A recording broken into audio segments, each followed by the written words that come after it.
कांग्रेस के पूर्व अध्यक्ष राहुल गांधी की भारत जोड़ो न्याय यात्रा शुरू हो चली है, लेकिन इसके शुरू होने से ठीक पहले राहुल गांधी को एक बड़ा झटका लगा है जब उनके करीबी दोस्त मिलिंद देवड़ा ने पार्टी छोड़ दी। दूसरी तरफ लोकसभा चुनाव 2024 से पहले एक और इंडिया गठबंधन से लगातार बिखराव की खबरें आ रही हैं और बीजेपी ने हालिया विधानसभा चुनाव में जोरदार जीत दर्ज की है। पीएम नरेंद्र मोदी के मजबूत नेतृत्व और बीजेपी की जबरदस्त संगठन क्षमता के सामने कांग्रेस अब बेबस नजर आ रही है। ऐसे वक्त में जब चुनाव बेहद नजदीक है, कांग्रेस के पूर्व अध्यक्ष राहुल गांधी ने मणिपुर से अपनी भारत जोड़ो न्याय यात्रा शुरू कर दी है। चुनावी रणनीति के लिहाज से यह यात्रा कितनी महत्वपूर्ण होगी और क्या कांग्रेस को इसका फायदा मिलेगा, आज हम इसी को समझेंगे। नमस्कार, मेरा नाम है अभिषेक पांडे।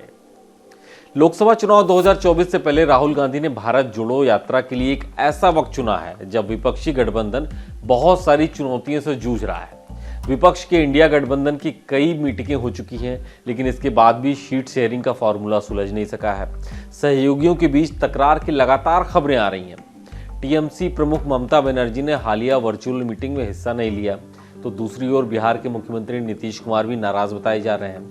महाराष्ट्र में शिवसेना उद्धव गुट के साथ भी मनमुटाव और सीट शेयरिंग पर सहमति बनने की बात सामने नहीं आ रही है। कांग्रेस अंदरूनी कलह और सहयोगियों की बढ़ती ताकत से जूझ रही है। ऐसे में इस समय राहुल गांधी सारी बातों को दरकिनार करके अपनी भारत जोड़ो न्याय यात्रा पर निकल चुके हैं।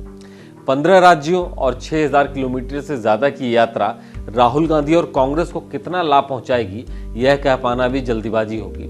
लेकिन यह कहा जा रहा है कि ऐसे माहौल में राहुल गांधी की इस यात्रा से कांग्रेस कार्यकर्ता और कांग्रेस नेता उत्साह में आ गए हैं। राजनीतिक विश्लेषकों का कहना है कि कांग्रेस पार्टी के लिए इस वक्त अस्तित्व की लड़ाई चल रही है और संघर्ष हो रहा है। हिंदी पट्टी में पार्टी लगभग साफ हो चुकी है और जिन राज्यों में सत्ता में है वह उसमें भी सहयोगियों की भूमिका में है, यानी भागीदारी में है।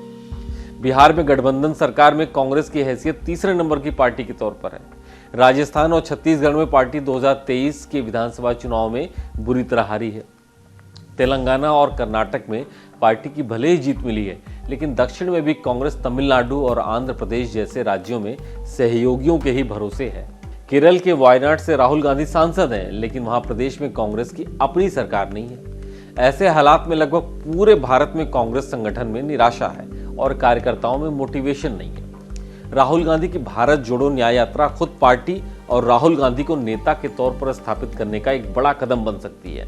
इससे पहले भी हमने देखा कि भारत जोड़ो यात्रा के पहले चरण के बाद कांग्रेस ने कर्नाटक और हिमाचल प्रदेश में सरकार बनाई थी, लेकिन इस बार की यात्रा चुनाव और वोटों के परिणाम से अधिक यह कार्यकर्ताओं को संगठित करने और जमीन पर उनकी सक्रियता बढ़ाने का एक अच्छा मौका है।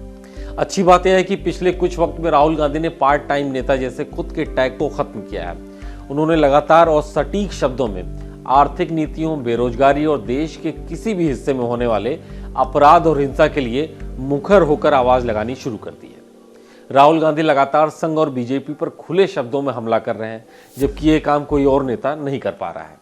पूरे भारत में की जाने वाली राहुल गांधी की यह यात्रा खुद पार्टी के अंदर उनकी छवि और नेतृत्व की क्षमता को और बढ़ाएगी। राहुल गांधी की यात्रा उन्हें कार्यकर्ताओं से स्थानीय नेताओं तक से संवाद करने का एक मौका देगी।